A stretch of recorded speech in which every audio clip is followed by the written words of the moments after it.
ಯತ್ನಾಳ್ ಉಚ್ಚಾಟನೆ ಬಳಿಕವೂ ಬಿಜೆಪಿ ನಾಯಕರ ಸಂಪರ್ಕ. ಉಚ್ಚಾಟನೆ ಬಳಿಕವೂ ಕೂಡ ರಮೇಶ್ ಜಾರಕಿಹೊಳಿ ಜೊತೆ ಯತ್ನಾಳ್ ಸಂಪರ್ಕವನ್ನ ಹೊಂದಿದ್ದಾರೆ. ಅತ ಹೈಕಮಾಂಡ್ ಜೊತೆಗೂ ಕೂಡ ಸಂಪರ್ಕದಲ್ಲಿದ್ದಾರೆ ರಮೇಶ್ ಜಾರಕಿಹೊಳಿ ಅಂಟಿ.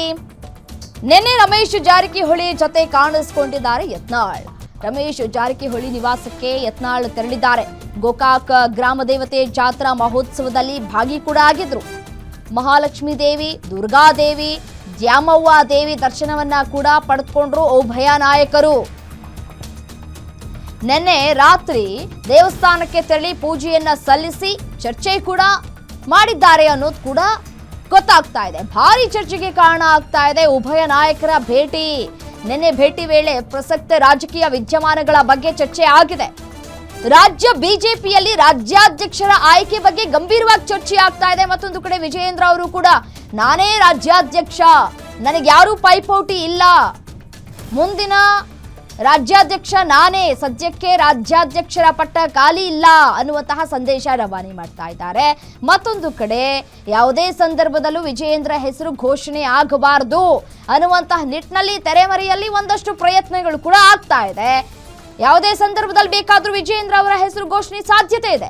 ಈ ನಡುವೆ ರಮೇಶ್ ಜಾರಕಿಹೊಳಿ ಮತ್ತೆ ಯತ್ನಾಳ್ ಭೇಟಿ ಭಾರಿ ಕುತೂಹಲಕ್ಕೆ ಕೂಡ ಕಾರಣ ಆಗ್ತಾ ಇದೆ.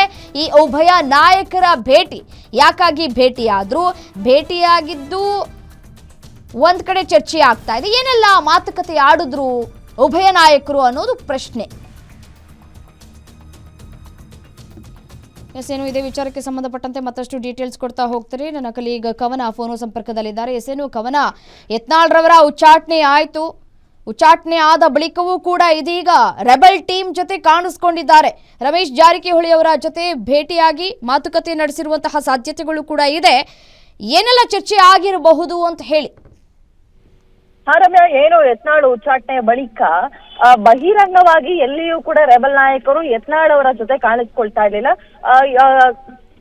ಕದ್ದು ಮುಚ್ಚಿ ಸಭೆಗಳನ್ನ ಮಾಡ್ತಾ ಇದ್ರು, ಪರೋಕ್ಷವಾಗಿ ಬೇರೆ ಎಲ್ಲೋ ಒಂದ್ ಕಡೆ ಮೀಟ್ ಆಗ್ತಾ ಇದ್ರು. ಆದ್ರೆ ಇದೀಗ ರಮೇಶ್ ಜಾರಕಿಹೊಳಿ ಅವರು ಇದೀಗ ಹೈಕಮಾಂಡ್ ಮಟ್ಟದಲ್ಲೂ ಕೂಡ ಸಂಪರ್ಕವನ್ನ ಹೊಂದಿರುವಂತಹ ವ್ಯಕ್ತಿ ಈ ಒಂದು ರೆಬಲ್ ಟೀಮ್ ನಲ್ಲಿ. ಸೊ ಹೀಗಾಗಿ ಅತ್ತ ಹೈಕಮಾಂಡ್ ಮಟ್ಟದಲ್ಲಿ ಸಂಪರ್ಕವನ್ನ ಹೊಂದಿದ್ದಾರೆ. ಇತ್ತ ಉಚ್ಚಾಟಿತ ನಾಯಕ ಯತ್ನಾಳ್ ಅವ್ರ ಜೊತೆ ಕೂಡ ಮತ್ತೊಮ್ಮೆ ಕಾಣಿಸ್ಕೊಂಡಿರುವಂತದ್ದು ಸಾಕಷ್ಟು ಕುತೂಹಲ ಮೂಡಿಸ್ತಾ ಇರುವಂತದ್ದು.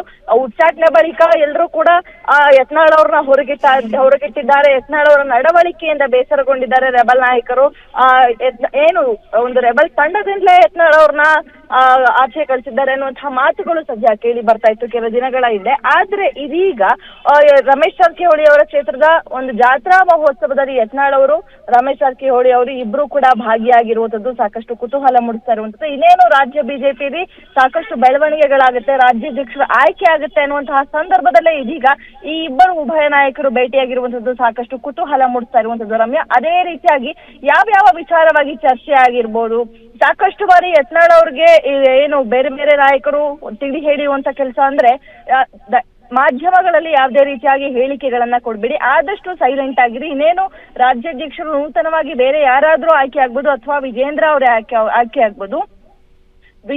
ನೂತನವಾಗಿ ಯಾರಾದ್ರೂ ರಾಜ್ಯಾಧ್ಯಕ್ಷರ ಆಯ್ಕೆ ಆದ್ರೆ ನೀವು ಆ ಒಂದು ಸಂದರ್ಭದಲ್ಲಿ ಮತ್ತೆ ಉಚ್ಚಾಟಿತ ಆದೇಶವನ್ನ ಮರುಪರಿಶೀಲಿಸಿ ಅಂತ ಹೈಕಮಾಂಡ್ ಮಟ್ಟದಲ್ಲೂ ಕೂಡ ಮಾತನಾಡಬಹುದು. ಸೊ ಹೀಗಾಗಿ ಸೈಲೆಂಟ್ ಆಗಿದೆ ಅನ್ನುವಂತಹ ಸೂಚನೆಯನ್ನ ರಮೇಶ್ ಜಾರಕಿಹೊಳಿ ಅವರು ಕೊಟ್ಟಿದ್ರು ಕೂಡ ಆಶ್ಚರ್ಯ ಇಲ್ಲ ರಮ್ಯಾ.